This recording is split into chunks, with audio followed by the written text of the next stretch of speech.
Hello guys, আশা করি সবাই ভালো আছেন। আমিও ভালো আছি। আজকে যাচ্ছি হচ্ছে দেশের বাড়ির উদ্দেশ্যে। ঢাকা থেকে বেতুয়া আপনি কিভাবে যাবেন, হচ্ছে কীরকম জার্নি হবে, কেবিন আছে, কেবিন নেবেন নাকি ডেকে যাবেন, আপনারা যেটা ইচ্ছা সেভাবে যাইতে পারেন। ডেকে গেলে হয়তো আপনাদের বিছনা করতে হবে। কোন লঞ্চ থেকে হচ্ছে আপনারা সরাসরি যাবেন, কেবিন কোথা থেকে বুক করবেন, সকল কিছু ডিটেলসগুলো আজকে দেখাবো আপনাদেরকে। আজকের ব্লগ ভিডিও হচ্ছে আমার নতুন, আমার হয়তো কথায় অনেক ভুল হতে পারে, তো সেক্ষেত্রে সবকিছু ম্যানেজ করে নেওয়ার দায়িত্ব আপনাদের। কথা না বাড়িয়ে চলে যাচ্ছি আজকের ভিডিওতে। ফাইনালি চলে আসলাম সদরঘাট। সদরঘাটের ভিতরে ঢুকতে হলে আপনাকে গেটের মাধ্যমে ঢুকতে হবে। আপনার ইচ্ছা যেখান দিয়ে ইচ্ছা সেখান দিয়ে আপনি ঢুকতে পারেন, অসুবিধা নাই। আপনি যদি সেখানে বেড়াতে যান, ফল ফ্রুট কিনে নিতে পারেন। কেনাকাটা শেষ করে চলে যাবেন লঞ্চের উদ্দেশ্যে। এখান থেকে 10 টাকা দিয়ে টিকিট কেটে ভিতরে প্রবেশ করবো আমরা। নিচে নামার জন্য অনেক সিঁড়ি আছে, যে কোনো একটা সিঁড়ি দিয়েই নেমে যাব লঞ্চের দিকে। একটু চেষ্টা করবেন যদি সতর্ক থাকার জন্য, কারণ এখান থেকে মোবাইল হারিয়ে যায়। সেক্ষেত্রে হচ্ছে যে অনেক ছিনতাইকারী থাকে এখানে। সদরঘাট থেকে আপনি যেখানে ইচ্ছা সেখানে যেতে পারবেন। এখানে সদরঘাটে সকল ধরনের লঞ্চ এখানে থাকে।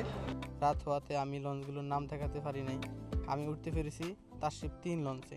কেবিন বুকিং করতে চান সেক্ষেত্রে এখানে বসে থাকা ব্যক্তির কাছ থেকে আপনারা কেবিন বুক করতে পারেন। ডাবল সিঙ্গেল যে কোনো একটা ইচ্ছা নিতে পারেন।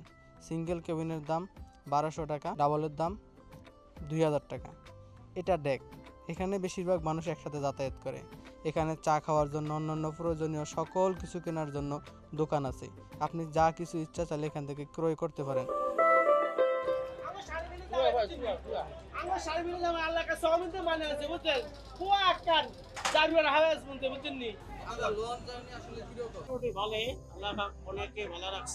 যাত্রী এলে যাত্রী চা খায়, ভালো বেচা কিনা হয়।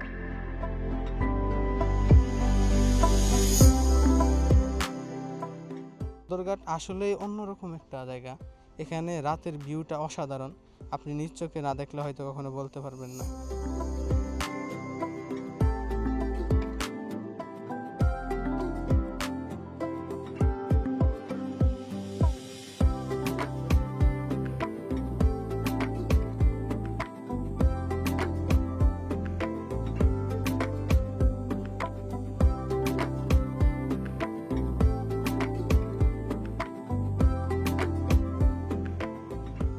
লঞ্চ কোম্পানি কেবিনের জন্য রেখেছে coffee shop, coffee, roll, burger, সবজি ইত্যাদি দ্বিতীয় ও তৃতীয় তলায় আপনারা পেয়ে যাবেন।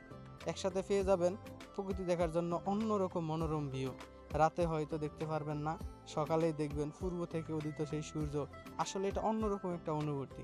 যদি নিজ চোখে না দেখেন হয়তো কখনো বুঝতে পারবেন না সে সকালের সূর্য ওঠা। সকাল আমি অনেকটা টায়ার্ড ছিলাম, তো রাত্রে কোনো ভিডিও করতে পারি নাই। রাত্রে 8:20 হচ্ছে আপনার লঞ্চ আসছে। এখন বাজে 6:21। বিশেষ করে শীতের মৌসুমটাতে হচ্ছে আপনার লঞ্চ জার্নিটা আসলে খুব সুন্দর।